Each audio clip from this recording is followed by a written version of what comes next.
El mensaje que les quiero dar hoy, si lo tengo que titular de una manera, lo llamaría Un hombre y dos caminos. Un hombre y dos caminos. Quizá haya algún novelero que se acuerde de Dos mujeres y un camino. No tiene nada que ver con eso, no es una novela, es un mensaje. Pero cuando lo escribí, me hizo acordar a Dos mujeres y un camino. Pero digo, no, lo voy a dejar. Un hombre y dos caminos, no voy a traicionar lo que Dios me dio. Un hombre y dos caminos. ¿Por qué dos caminos? Porque muchas veces en la iglesia y en la vida, si hay dos caminos, hay dos grupos de personas que están transitando esos caminos. No es que tenemos diferentes grupos de personas y un camino. Tenemos diferentes caminos y por eso hay diferentes grupos de personas. Y yo te quiero hablar hoy de dos grupos de personas que veo y que Dios trae a mi corazón para contarles a ustedes. Hace 3 años, cuando iniciaba la congregación, teníamos alquilado un saloncito allá en Banda Norte, lo alquilamos un tiempo. Y me acuerdo que una de las primeras reuniones también me tocó compartir la palabra, porque Matías, ahí me hace una seña David, porque Matías y algunas de las personas de la congregación viajaban a la Boulage. En la Boulage estaba la iglesia que nos estaba guiando y nos estaba dando cobertura en el inicio, han sido de mucha bendición. Entonces a mí me tocó compartir la palabra. Cuando Mati me llamó, me acordé de la palabra que compartí en ese momento, y por más que hay muchísimo para hablar, por supuesto, en la Biblia, yo quería traer de nuevo por lo menos un fragmento de esa parte, porque esa palabra que Dios me dio en ese momento tornó un significado muy especial a través de estos 3 años, y es lo que yo les quiero traer en esta mañana. Un hombre y dos caminos. Hay diferentes grupos de personas y hoy vamos a hablar de nuestra iglesia, de nuestra congregación de hoy, de dos grupos de personas que hay en nuestra congregación, pero que vamos a confluir a un mismo camino. Antes de esto, quiero hablarte de la Santa Cena, de lo que vamos a hacer hoy. Hoy vamos a recordar algo que es la historia de la humanidad. Hoy vamos a hacer memoria del sacrificio de Cristo que murió por nuestros pecados.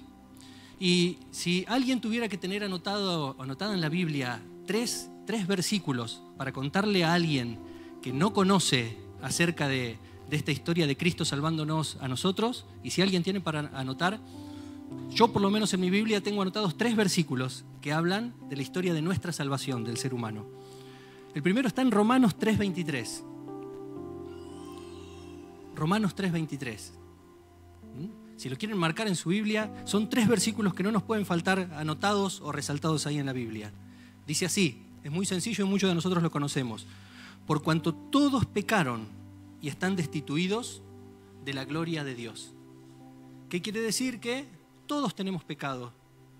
Todos tenemos pecado. Y por el hecho del pecado, estamos destituidos de la presencia de Dios. Ese es el primer versículo que, si vos querés hablarle a alguien, no puede faltar marcado en tu Biblia. El otro, el 6:23. ¿Qué hace el pecado en nuestra vida? Romanos 6:23. Dice, porque la paga del pecado es muerte, mas la dádiva de Dios es vida eterna en Cristo Jesús. El pecado te trae muerte eterna. Pero el regalo de Dios a través de la muerte de Cristo es vida eterna. Entonces ese versículo tampoco puede faltar. ¿Qué es lo que hizo falta para llevar este sacrificio adelante, este perdón de pecados adelante? Juan 3:16. Ese versículo tampoco puede faltar en tu Biblia. Porque de tal manera amó Dios al mundo, que ha dado a su único Hijo, para que todo aquel que en Él crea no se pierda, mas tenga vida eterna. Entonces, ese versículo tampoco te puede faltar. Dice, si confesares con tu boca que Jesús es el Señor y creyeres en tu corazón que Dios le levantó de los muertos, serás salvo.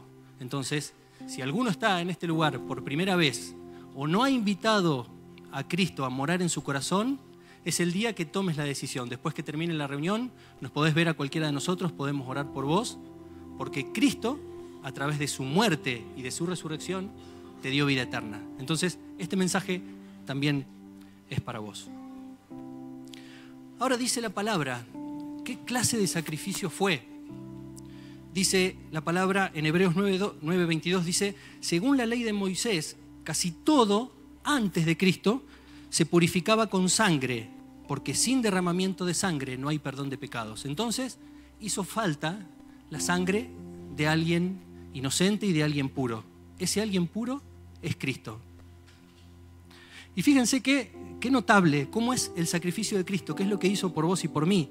Te voy a leer, son todos versículos, no es nada armado por mí. Dice, cuando éramos totalmente incapaces de salvarnos, Cristo vino en el momento preciso y murió por nosotros, pecadores. Ahora bien, casi nadie se ofrecería a morir por una persona honrada, aunque tal vez alguien podría estar dispuesto a dar su vida por una persona extraordinariamente buena. Pero Dios mostró el gran amor que nos tiene al enviar a Cristo a morir por nosotros cuando todavía éramos pecadores. Entonces, como se nos declaró justos a los ojos de Dios por la sangre de Cristo, con toda seguridad, Él nos salvará de la condenación de Dios. Fíjense qué hermoso sacrificio. El justo muriendo por mí, el santo muriendo por mí y muriendo por vos, que ninguno de nosotros lo merecíamos. Muchas veces yo me pregunté, pero esto que dice la palabra, hay gente que murió por otros, hay gente que se sacrificó, hay gente que recibió azotes y hay gente que fue crucificada. Quizá mucha de la gente que fue crucificada en la época de los romanos, quizá era gente inocente, igual que Cristo. Entonces, ¿qué hace de diferente el sacrificio de Cristo? ¿Sabés qué hace de diferente el sacrificio de Cristo? Que Él, además de entregar su cuerpo, tuvo que pasar algo que jamás quisiera haber pasado, que es llevar tu pecado y mi pecado sobre su vida. Dice la palabra que por nosotros se hizo pecado. No es solamente el latigazo, no es solamente la cruz, es un santo volviéndose pecador por vos y por mí, para de una vez y por todas llevar tu pecado y mi pecado a la cruz y enterrarlo en el fondo del infierno para resucitar y darnos la vida eterna y la victoria sobre ese pecado que a vos te aquejaba y a mí me aquejaba. Pero hoy, por más que tenemos un montón de errores, podemos ir confiadamente, dice la palabra, al trono de la gracia para hallar el oportuno socorro, para hallar su gracia. Porque Él, además de ser un mártir, porque fue un mártir, fue el mismo Dios contaminándose con tu pecado y con mi pecado para clavarlo en la cruz y que vos hoy y yo podamos ser libres. Recuerdo que hace 18 años atrás, teníamos Vero 20, 21, yo tenía 22 años y yo tengo vida de congregación, soy de iglesia bautista, ¿no? De niño mi papá y mi mamá me llevaban a iglesia bautista, también pasamos por una iglesia luterana, soy bautizado en iglesia luterana de chiquito. Pero mi conversión real al Señor fue a los 22 años. A los 22 años veníamos con nuestra historia, porque realmente no teníamos a Dios en nuestro corazón. Y ahí estábamos tratando de comenzar una vida junto con Vero. Siempre nos amamos profundamente hasta el día de hoy. El año que viene cumplimos 20 años de casados, ahí con mi princesa. Pero juntos enfrentábamos un comienzo de una vida difícil. Yo estudiando en primer año de la facultad y nos había nacido un hijo, entre medio nos casamos y era difícil la situación, pero a los 22 años hubo un pastor, se llamaba Claudio D'Amico, que un día vino y se sentó en casa y estábamos los tres solos y él nos miró a los ojos, no habló mucho y nos dijo: chicos, ¿ustedes están arrepentidos de su vida? ¿Ustedes están arrepentidos de haberle fallado a Dios? Y esas pocas palabras, esas sencillas palabras, calaron profundísimo, pero profundísimo en nuestro corazón y comenzamos a llorar. Vos decís, ¿de dónde sale este llanto? Y llorábamos, y llorábamos, y llorábamos. Era una noche de lluvia en Balcarce y estábamos los tres ahí y fue un buen tiempo de llorar, de quebrantarnos. Y lo que cantábamos recién en la canción, las canciones no son vanas, dice: un corazón contrito y humillado, como dice la palabra, Dios no va a rechazar, y Dios no nos rechazó. Y han sido 18 años hasta hoy de maravillosa comunión con el Señor y creciendo y logrando cosas y viendo maravillas, viendo señales, con las dificultades que tiene todo el mundo, pero Dios nos transformó. Yo te quiero decir en esta mañana que ese Dios está disponible para vos. Hay gente, y comienzo a hablar de los grupos de personas, hay gente que veo a través de estos 3 años que me toca vivir en esta congregación, prendida a fuego desde el primer día. Veo gente prendida a fuego por el Señor. Lo veo, nos reunimos, charlamos. Veo que cuando salen de la congregación quieren hablar del Señor. Veo gente que está prendida a fuego por el Señor junto con Vero y conmigo. Pero como la vida es diversa y como las situaciones son diversas, también hay gente que está en camino de querer lograr eso. Hoy ya no somos pocos, no somos 10, no somos 20, somos un montón, y empieza a llegar gente a la congregación, cada uno con sus temas, con sus cosas, y con un camino por delante, por recorrer. Por eso te hablaba de 2 grupos de personas. Y te pido que vayas al libro de los Hechos, a Hechos 1.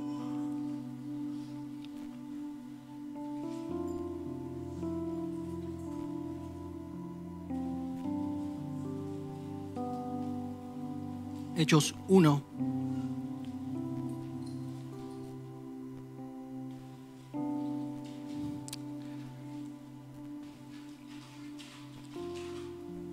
Yo lo voy a leer en la versión NBI, por eso algunas palabras van a ser diferentes a otras versiones, pero dice lo mismo. Dice así, el versículo 1 al 6, dice: Jesús llevado al cielo.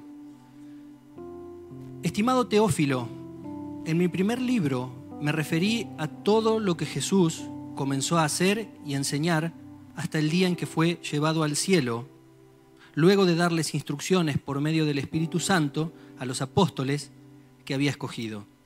Cuando habla de mi primer libro o de mi primer apartado, dicen otras versiones, era Lucas que estaba escribiendo el libro de los Hechos y hablaba de su primer libro. El primer libro, el libro de Lucas, como los otros evangelios, hablan de toda la obra de Cristo y cómo fue el pasaje de Cristo por esta tierra, su entrega, su crucifixión, su resurrección, y aún más allá de su resurrección, cuando luego de ser resucitado, pasa ¿cuántos días ahí con los discípulos? Pasa 40 días.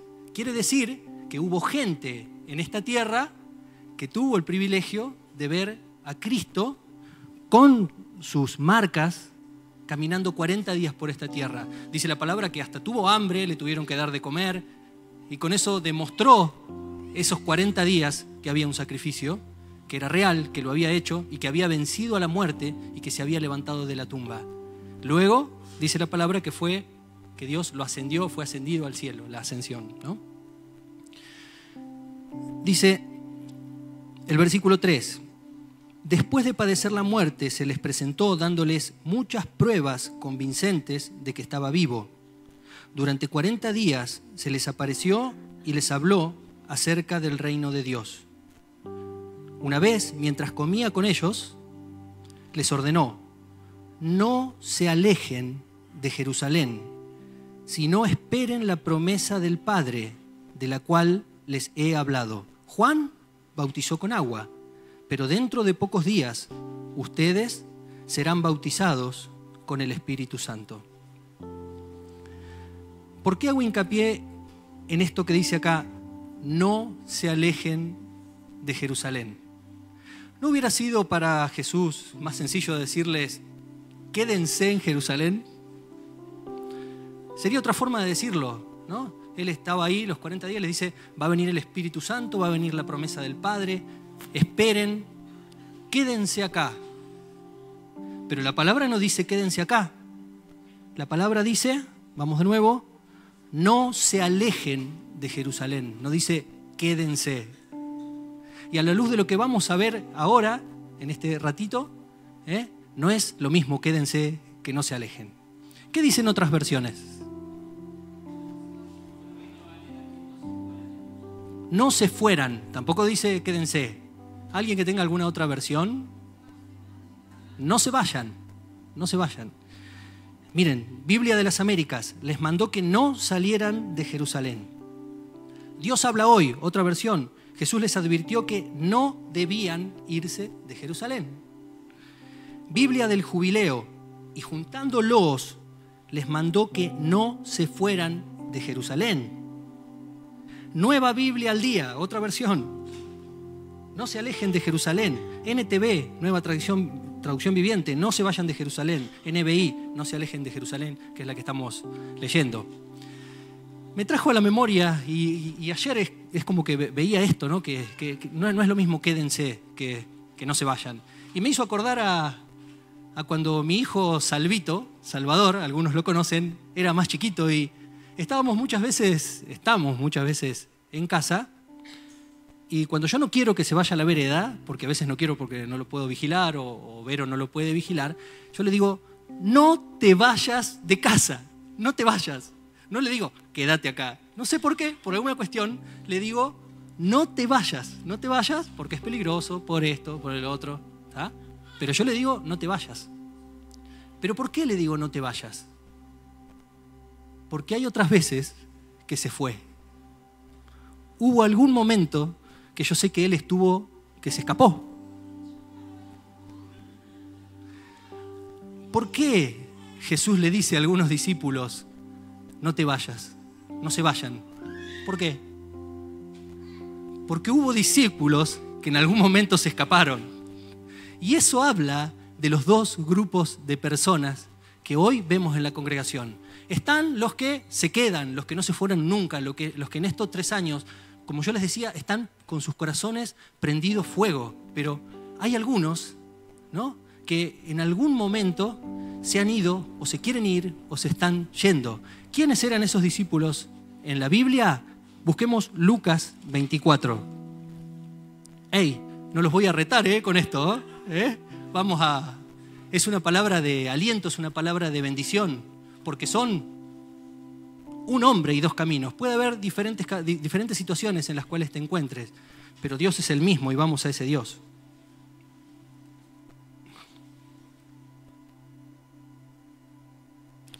Lucas 24. Luego de la crucifixión, hubo discípulos que se quedaron ahí, ¿no? Después Jesús, después de vencer la muerte, se los encuentra de nuevo esos 40 días. Pero después de que de que ocurre la muerte de Jesús, inmediatamente ocurre algo. Dice el versículo 13 al 35, y le pido que presten atención, lo vamos a leer. Dice, de camino a Emaús. Aquel mismo día, o sea, después que Jesús es crucificado, 2 de ellos, dos discípulos, se dirigían a un pueblo llamado Emaús, a unos 11 kilómetros de Jerusalén. Iban conversando sobre todo lo que había acontecido. Sucedió que mientras hablaban y discutían, Jesús mismo se acercó y comenzó a caminar con ellos. Pero no lo reconocieron, pues sus ojos estaban velados. ¿Qué vienen discutiendo por el camino?, les preguntó. Se detuvieron cabizbajos, y uno de ellos, llamado Cleofás, le dijo, ¿eres tú el único peregrino en Jerusalén que no se ha enterado de todo lo que ha pasado recientemente? ¿Qué es lo que ha pasado?, les preguntó. Lo de Jesús de Nazaret. Era un profeta, poderoso en obras y en palabras delante de Dios y de todo el pueblo. Los jefes de los sacerdotes y nuestros gobernantes lo entregaron para ser condenado a muerte y lo crucificaron. Pero nosotros abrigábamos la esperanza de que era Él quien redimiría a Israel. Es más, ya hace 3 días que sucedió todo esto.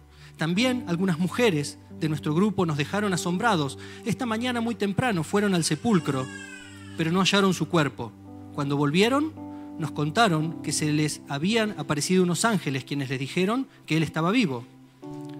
Algunos de nuestros compañeros fueron después al sepulcro y lo encontraron tal como habían dicho las mujeres, pero a Él no lo vieron. Miren lo que les dice Jesús. Qué torpes son ustedes, les dijo, y qué tardos de corazón para creer todo lo que han dicho los profetas. ¿Acaso no tenía que sufrir el Cristo estas cosas antes de entrar en su gloria?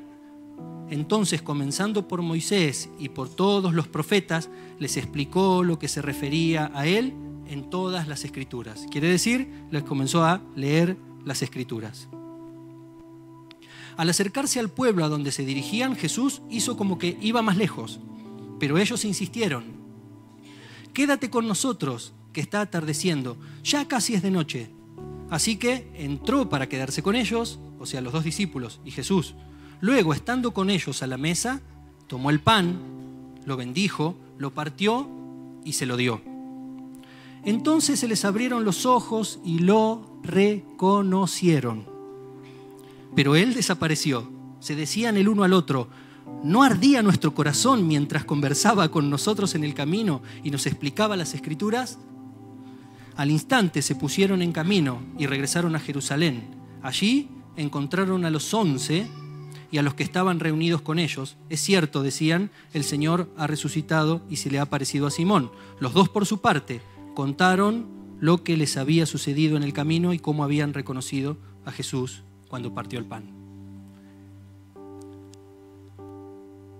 ¿Entienden? Hubo personas que esperaban al Espíritu Santo, como Jesús le había dicho. Estaban expectantes, celebraban.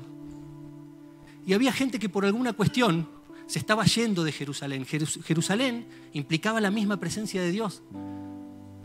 Por eso Cristo les había dicho: no se vayan de acá. Pero así como en este tiempo, también hay algunos otros pueblos llamados Emaús.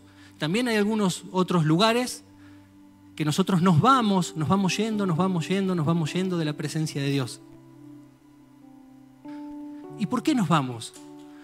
Muchas veces nos vamos por desilusiones, muchas veces nos vamos por tristezas, muchas veces nos vamos, incluso hay personas que tienen años de iglesia y puede ser que vengan acá, pero van camino a Emaús. ¿Por qué? Porque la religión, amigos queridos, aburre. Las reuniones sin sentido aburren. Venir a un domingo por obligación cansa, aburre. Y puede ser que vos traigas tu cuerpo acá, pero que no estés acá. Puede ser que hace 10 años vengas a la reunión. Pero si no venís por Cristo, eso aburre. Que te digan: tenés que ir al discipulado, y te obliguen a ir al discipulado y vos lo tomes como una práctica de iglesia, cansa, aburre. Por eso yo en esta mañana te puedo entender. A mí también me ha pasado. He tenido épocas ahí en mi adolescencia, en mi juventud, donde me hacían ir a la iglesia y todos los domingos iba. También pasamos por una iglesia ahí, Centro Cristiano Familiar, en Mar del Plata, en una iglesia que en su momento, en los años 90 y algo, explotaba en todo sentido, ¿no? Las cosas que ocurrían, era un mover impresionante, el pastor Omar Olier. Pero yo iba obligado.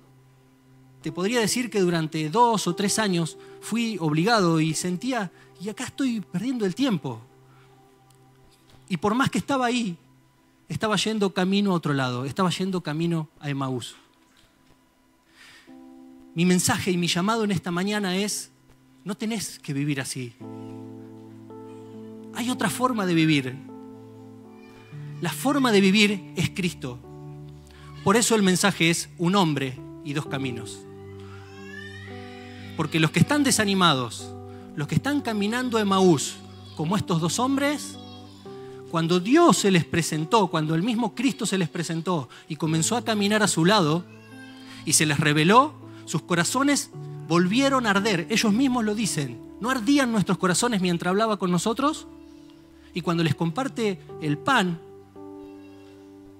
ahí se le termina de revelar. Y ellos salen corriendo y se reúnen con el resto de los discípulos, ahora sí, a esperar la promesa del Espíritu Santo. Eso es lo que está predestinado para nuestra iglesia hoy.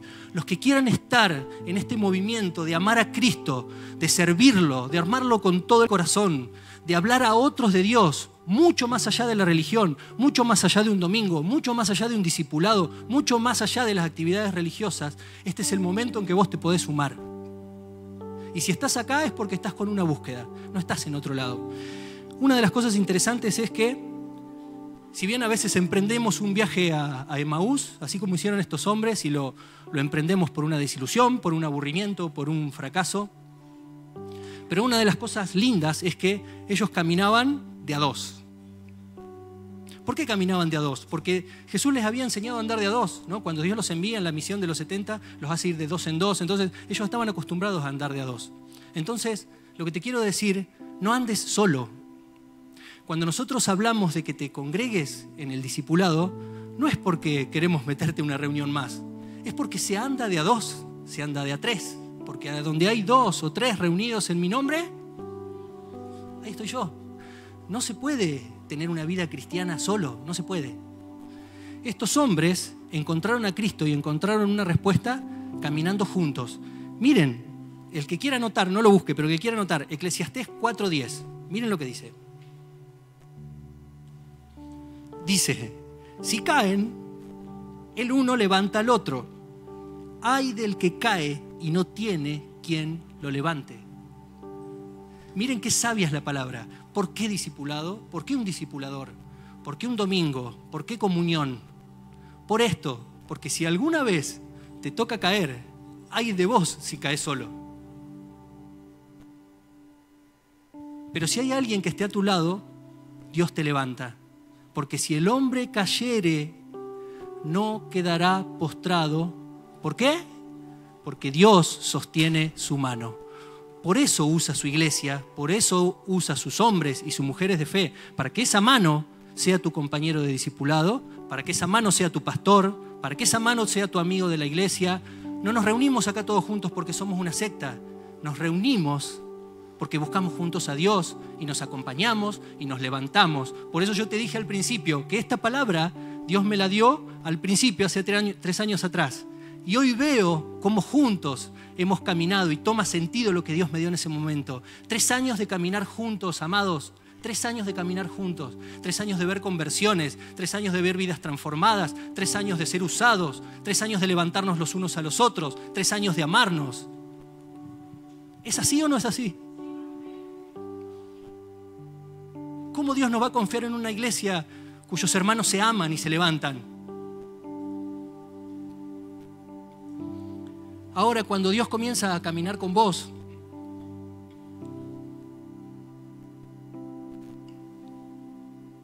dice, Dios te confronta. ¿Cómo les dijo en la versión NBI? No sé, en hebreo, no sé en qué habrán hablado en su momento, pero ¿qué les dijo? Torpes, ¿o no? Entonces no se lo estoy diciendo yo, se los dice Jesús. Así que yo de parte de Jesús no les quiero decir torpes, les quiero decir, han estado sus ojos un poco cegados si caminaste a Emaús. Pero Cristo en esas cosas que tiene, en ese caminar cuando vos estás un poco entristecido, cuando vos estás un poco cegado, ¿no? Cuando vos realmente no podés ver a Dios, ¿sabes una cosa? Dios camina a tu lado. Y muchas veces no es un Dios portentoso, no es un Dios que llega, que irrumpe con platillos, con flautas, y hace mucho ruido y todo explota. No, muchas veces es un Cristo de manso, un Cristo como de un perfil bajo que va caminando a tu lado, va caminando a tu lado, va caminando a tu lado, hasta que vos en un momento te das cuenta que lo necesitas. Pero ellos caminaban, ellos andaban en una búsqueda, ellos se hacían preguntas. De hecho, le decían a Jesús, ¿no sabés lo que está pasando? ¿No sabés lo terrible que pasó en Jerusalén? Y muchas veces vos decís, ¿no saben lo que me pasa? ¿No saben que estoy triste? ¿No saben que alguien me falló? ¿No saben que la iglesia me aburre? Son preguntas que nos hacemos. Pero ahí en esas cosas que Cristo tiene, hay un momento, que yo no sé cuál es, pero hay un momento donde Cristo se te revela. ¿Por qué Él es así? Dice que les empieza a relatar las escrituras, les empieza a leer. Dice que comienza por Moisés. ¿Eso qué era? Les leía la Biblia. Por eso nosotros decimos, lean la Biblia. Porque esa es la revelación más directa del Espíritu Santo sobre tu vida. Háganlo. Tenemos que ser esa iglesia. Dice la palabra, 2 Corintios 3:3. Él escribe no con tinta. Su letra, su palabra no es con tinta, es con el Espíritu del Dios viviente, no en tablas de piedra, no en libros, no en imprenta, sino que escribe con letras, no en tablas de piedra, sino de carne, es decir, en los corazones. Quiere decir que cada vez que vos disponés tu corazón para leer la palabra, cada ratito a la mañana que te levantás, que le das a Él, Él comienza a escribir en tu corazón. Escribe, escribe, escribe. Y eso en algún momento sale a relucir. Y para ir haciendo como un pequeño cierre, después vamos a compartir la Santa Cena, yo te quiero decir, lo quiero declarar y lo quiero determinar, que la palabra de Dios, que el testimonio de Dios va a arder en tu corazón. Va a arder en tu corazón. Río Cuarto va a seguir viendo hombres y mujeres transformados, pero con una transformación genuina. No queremos más religión, no lo queremos. Queremos un Cristo que nos cambie y que nos convenza de tal manera que nos sentemos con un compañero de trabajo, con un compañero de gimnasio y le digamos, no le digamos voy a una iglesia, le digamos lo que vos necesitás es a Cristo. Cristo cambió mi vida y nadie me lo puede contar. Cristo cambió mi vida y es lo que vos necesitás. La gente está esperando eso. Nos pasa todo el tiempo. Nos pasa todo el tiempo. Los que decidimos vivir para Cristo tenemos diferentes actividades porque vamos transitando, tenemos que trabajar. Ojalá, me encantaría jubilarme ahora a los 40, me gustaría, pero no se puede. No, me gusta trabajar también, no piensen que soy un vago, me gusta. Me arrepiento de lo que dije. Me encanta, me gusta. Me gusta trabajar, pero me gusta también ir al gimnasio. Mi esposa, como tantas otras cosas, me llevó a cosas buenas y el gimnasio es una de ellas y también estudio, hago algunas cosas, hago un posgrado y me relaciono con gente, pero yo sé que ese no es el fin, no lo hago por eso, lo hago porque es el medio en el cual alguien tiene que escuchar de Cristo. Y realmente me han pasado las dos situaciones, la situación donde por ahí no estoy, no es ese día que estoy tan en comunión con Dios y te sale, che, no sabes que voy a una iglesia, ¿viste? Te sale sin mucha convicción, ¿viste? Le querés hablar de Dios y le hablas de religión, no le hablas de Dios, ¿no? Pero hay momentos en los cuales cuando uno va transitando este camino y te vas queriendo llenar de Dios, donde vos das la palabra justa. Y no es tu palabra, es la palabra de Dios. ¿Sabes una cosa? Necesitas a Cristo. Y la persona se quebranta. Porque las personas están esperando ver gente transformada, están esperando ver algo diferente, están esperando ver gente íntegra, que ame al Señor, que amen a sus esposas, que sean fieles, que sean buenos padres. La gente está esperando eso. El otro día tengo un compañero del gimnasio. Irónicamente le decimos el peluca. Así que imagínense, totalmente pelado, pero le decimos el peluca. Y está pasando por una situación difícil con su familia, con su esposa. Y yo tengo mi peluquera, que me encanta ir a esa peluquera por la forma en que me corta. Y él es peluquero. Entonces digo, bueno, voy a hacer un sacrificio, no te voy a dar, Señor, nada que no me cueste, voy a cambiar de peluquero. A mí me gusta cómo me corta la peluquera, pero voy a hacer un sacrificio y voy a ir al peluca. Entonces, nada, me terminó cortando bien, ¿ustedes qué dicen? Este corte es del peluca. ¿Estamos bien? Buah.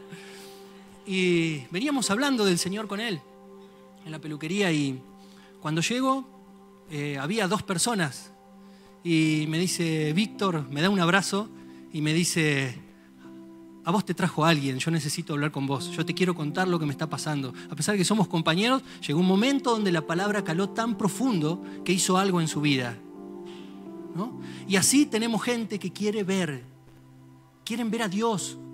Esa es la iglesia que necesitamos ser. No es religión, no es religión. Termino diciendo que es un hombre y es Dios. Es Cristo que tuvo que derramar su sangre por vos y por mí. Es Dios, resucitó, Dios le levantó entre los muertos, pero también tuvo que ser hombre para sentir, para llevar tu pecado y mi pecado y para salvarnos. Y hay diferentes grupos de personas. Hablamos de los que en estos 3 años, por lo menos que Dios me permitió ver, tienen sus corazones prendidos fuegos. Y están también los que hoy están caminando despacito, yéndose de Jerusalén, camino a Emaús. Pero si vos sos uno de esos, te quiero traer todo el aliento en esta mañana, porque Cristo está caminando a tu lado. Porque cuando esos discípulos caminaban desahuciados, entristecidos, mal. Cristo se les presentó, se les reveló y ellos pegaron la vuelta y terminaron en Jerusalén, reunidos a los otros, esperando la promesa del Espíritu Santo. Eso está disponible para vos en esta mañana. Y en mi corazón, de todo corazón te digo, es tu momento donde vos podés decidir por Cristo. De verdad, las cosas que tenés que dejar, dejarlas, arrepentirte. Porque solamente el arrepentimiento nos deja en la puerta del perdón de pecados. Señor, yo me equivoqué por esto. Eso es un corazón humillado, ni más ni menos. ¿Piensan que Jesús se va a horrorizar? No es así. Por último, quiero contarte la historia de un hombre y lo que es vivir para Cristo, lo que es realmente vivir para Cristo. Cuando yo era chico, les contaba que íbamos a una iglesia bautista y había un pastor, se llamaba Fernando Larzábal, la esposa se llamaba Zulma y tenían sus hijos.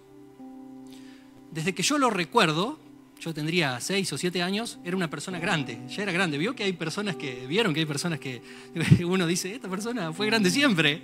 Bueno, Fernando Larzábal fue grande siempre, así como Mirta, así, fue grande siempre. Siempre, vos decís, ¿no? ¿En qué momento? No, fue grande siempre. En algún momento me va a tocar a mí, algún niño va a decir, fue grande siempre. Bueno, Fernando Larzábal fue grande siempre. Y ellos nos amaron mucho en un momento difícil de nuestra familia, nos visitaban, estaban junto a nuestro lado. Dice la palabra, en una parte, dice, acordaos de vuestros pastores, ¿no? Dice algo así como, consideren cuál ha sido el resultado de su camino e imiten su fe. Por eso no está mal mirar hombres y mujeres que nos hayan impactado. Y la historia de este hombre a mí me impactó. Este hombre, Fernando Larzábal, ya en ese momento cuando yo era chico, él ya se había jubilado, era militar. Y tenía sus estudios de pastor y demás, y se dedicó desde ese momento a servir al Señor en esa iglesia bautista. Bueno, hace una semana,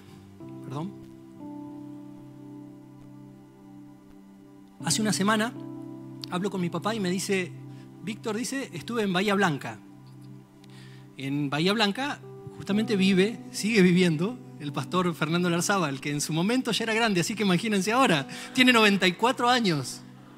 Y cuenta, y viven solos, tienen 4 hijos. Un hijo vive en Paraguay, es profesor de inglés, otro hijo es pastor, vive en Estados Unidos, una hija vive en Holanda, y el otro hijo, no me acuerdo, son 4 hijos. Pero ellos viven solos, viven solitos.